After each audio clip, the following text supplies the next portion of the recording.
I'll just refresh it. Just give me a minute. No Because problem. our recording is not coming out. Okay, just give me a minute. Okay.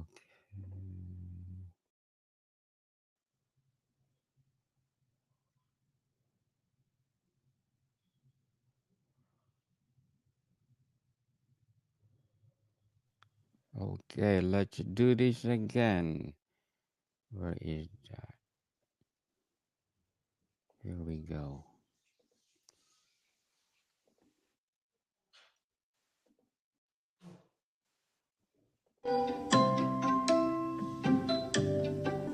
Hi, I'm Daniel Lucas, and welcome to Book 101 Review. Book 101 is all about the books that I read for the last 40 years. And today I have my special guest. She is the author of the book, a book of short stories, no other than Miss Tabitha Potts. Hi, Well, Daniel. welcome to Book 101, Miss Tabitha. And can you please introduce more about yourself?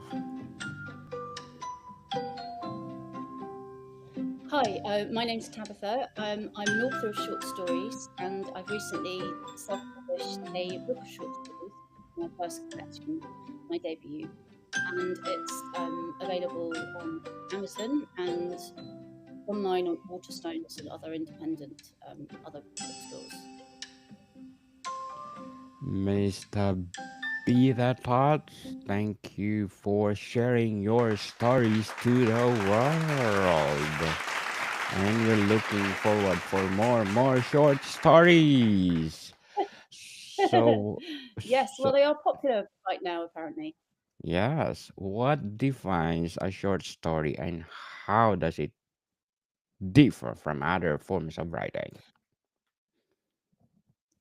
Well, I think short stories are such a concentrated form of fiction. I also write flash fiction, which is, formally, I don't know if there's an exact definition, but under 1,000 words. And flash fiction's almost like poetry. It's very short, very dense, very full of imagery and metaphor. And a short story, I guess, is again, it's a distillation of character and moments in time that's more intense and immediate, perhaps, than a novel or a longer form. So, how do short stories allow for a concise yet impactful storytelling? Well, I mean, I hope if anyone, if you buy my short stories, for example, I think what I've tried to do with mine is, I guess, reinvent the ghost story or the fairy tale for a modern age, particularly for people interested in feminism. I tend to look at things in a very oblique way, and I tend to write stories with a kind of unexpected point of view or ending. I like to think they are, for me, some of them are not quite poetry, but sort of edging towards that. And I think a short story is like a little window into a world. You know, you may not always like what you see, but you always be interested in it. Certainly. So, what is the primary theme or central idea that ties the stories in a collection together? In this collection, in this collection, I've got a selection of stories which I think are influenced by my interest in folk horror, the genre. Um, for example, Crow Girl, which is a story of a foundling baby girl adopted into a rather hard-hearted community, and when it's discovered that she is deaf and unable to speak, she ends up being victimized. But she finds an ally in um, crows, which are a beautiful English bird, which sometimes are unfairly maligned in folklore, and they help her get her revenge upon the people who are oppressing her. So it's a folkloric story, and Hagstone is another story. It's a ghost story set in Norfolk, where I've spent quite a lot of time.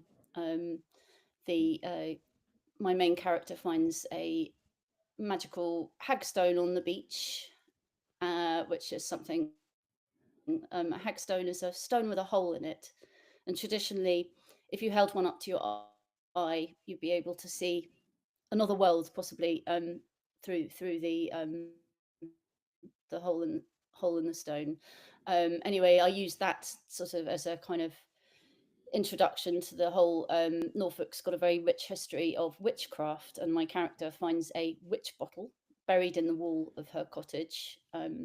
And from that, various things come bad and good. So it's again, it's just I like to explore ideas of the uncanny and unsettling in my work.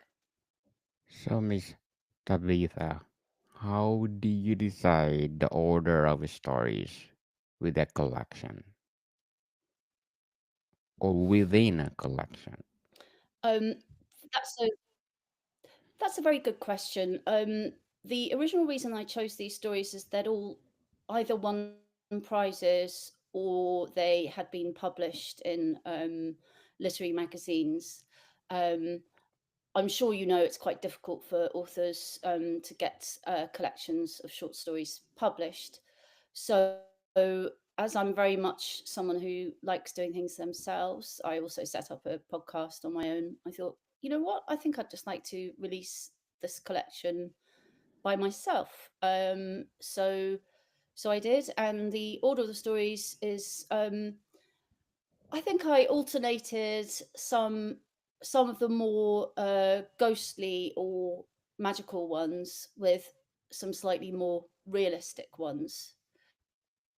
So I like to have a balance in my work, and um, and I chose the ones that at the time I thought were the best ones I'd written. The best one, for sure.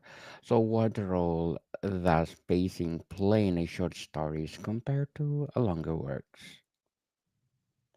Sorry, could you repeat that question, Daniel? I missed that.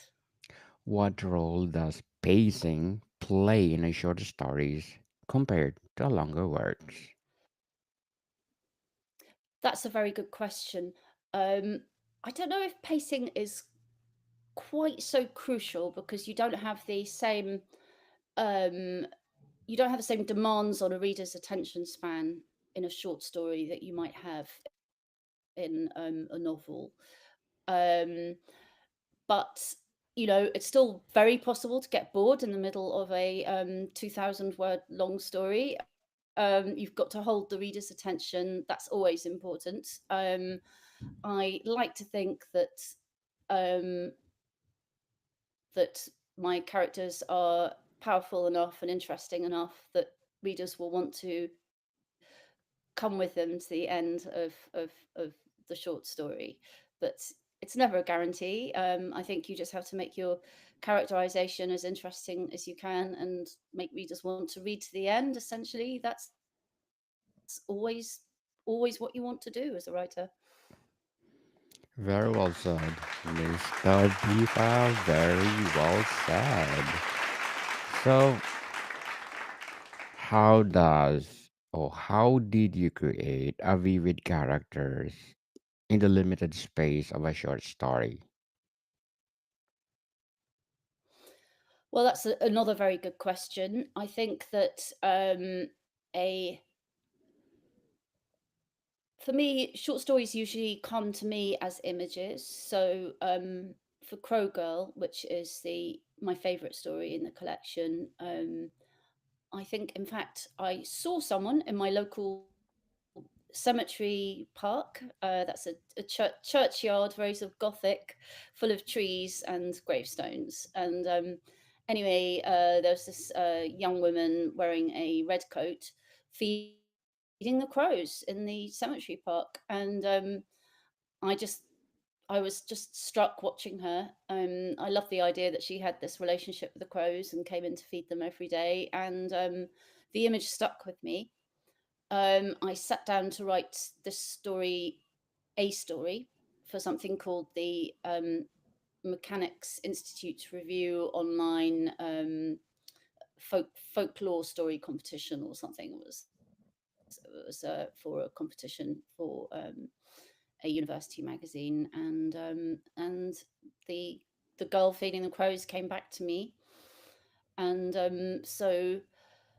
and after that, this story more or less wrote itself. Really, it was, I immediately found the idea of someone who's very close to these unfairly disliked birds appealing, and it flowed from there. Yes. Some of my other characters, I often write about unsympathetic characters because I find them interesting. I don't see why characters in books have to always be likable or good. So so I have a mixture of different characters, but I like to think that they're all at least interesting. For sure. Interesting characters, people. So, how do short stories allow writers to experiment with a different narrative styles or genres? Yes, I think that you have so much more room, even in a short collection, which this is. I think it clocks in at about 86 pages.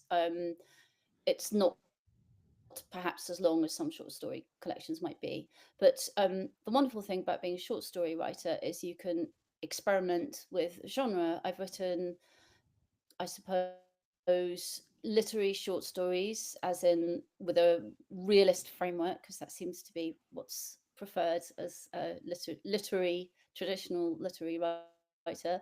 But unfortunately, I find that a bit constricting.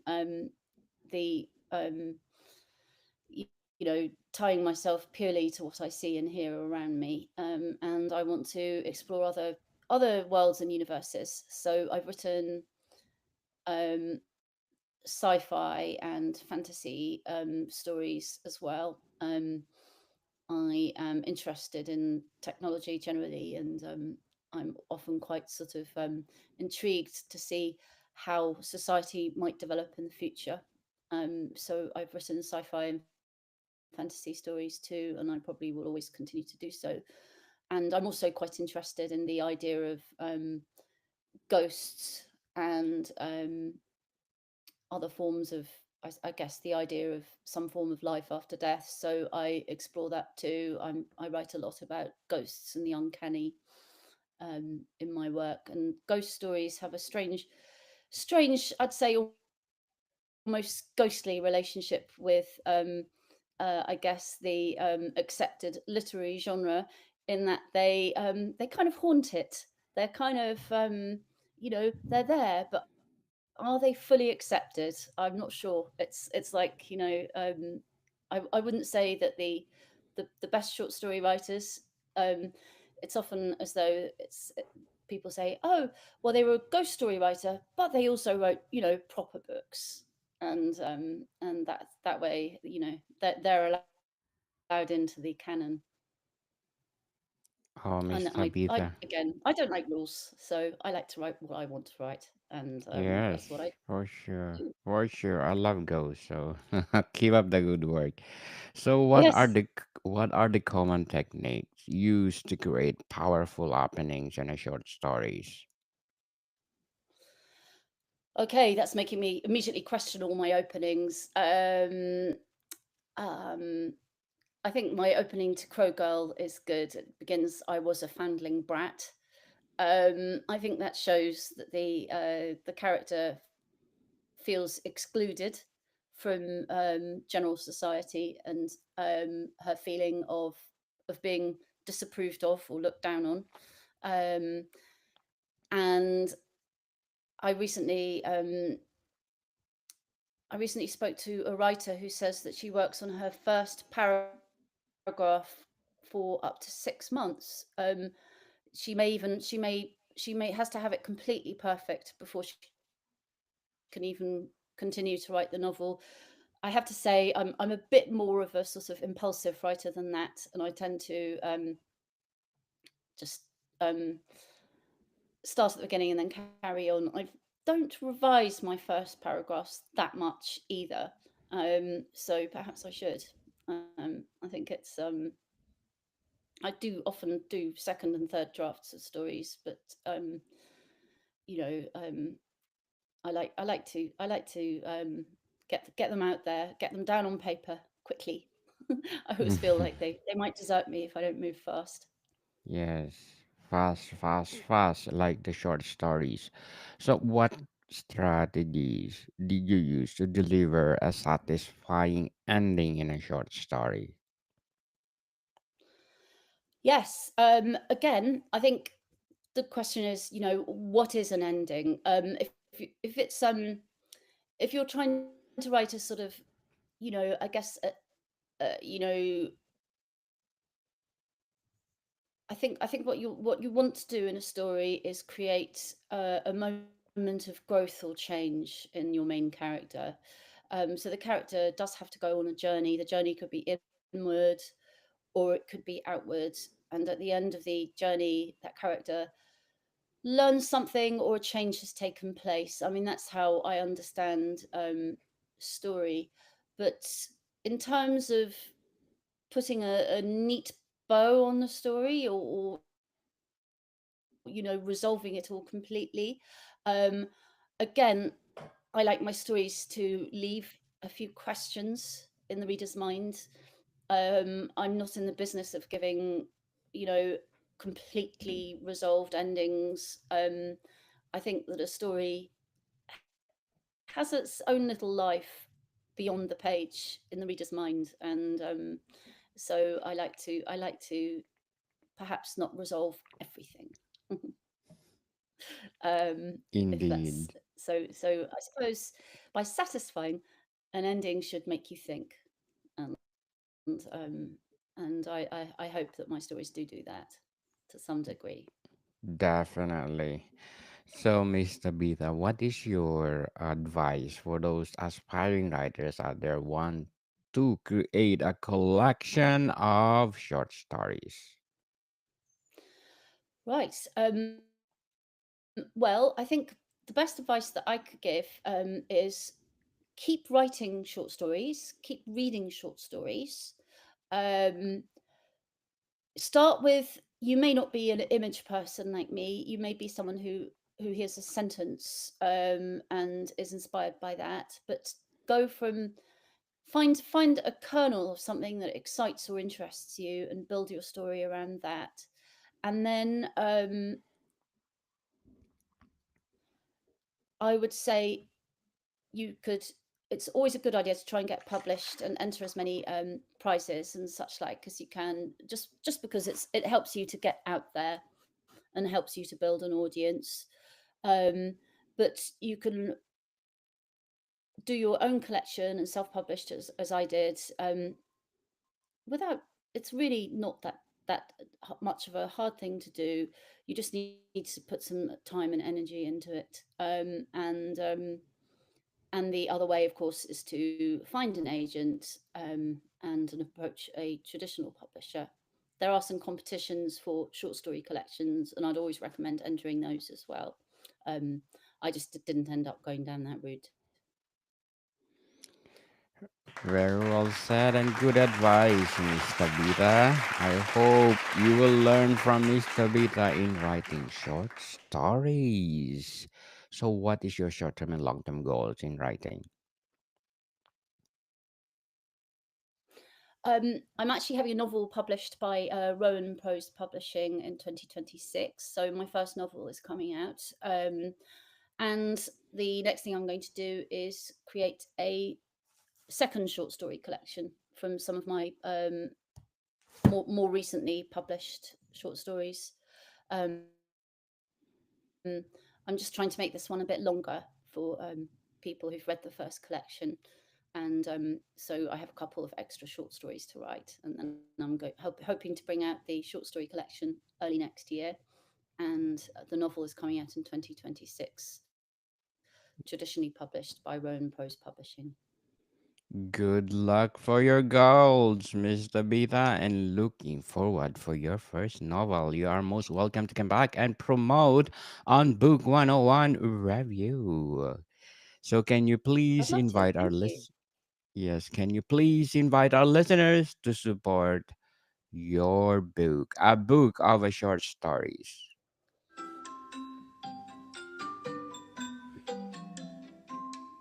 Mr. Beta, can you please invite our listeners? Yes, yes. Sorry, I heard the music. I thought it was time to stop. No, Yes, this go. is my book of short stories. You can find it on Amazon. Just look for Tabitha Potts. I've also published through. You'll find us on Blackwells and Waterstones, etc. Online.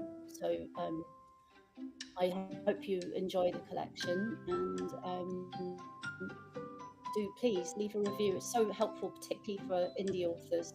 We don't always get reviews. Even even stars are good too. 5 stars are even better. But do please leave a review. It really is so helpful to us. Thank you so much for having Yes. me as a guest on your show, Y- Daniel. Yes, it's a gold mine if you give us review, people. So, Mr. Vita, thank you for your time. More to come, people. See you Thank you very much. Lovely to soon. meet you. Nice to meet you, Mr. Vita. And again, you are most welcome to come back. Thank you so much. I really appreciate it. Likewise, thank you for sharing your talents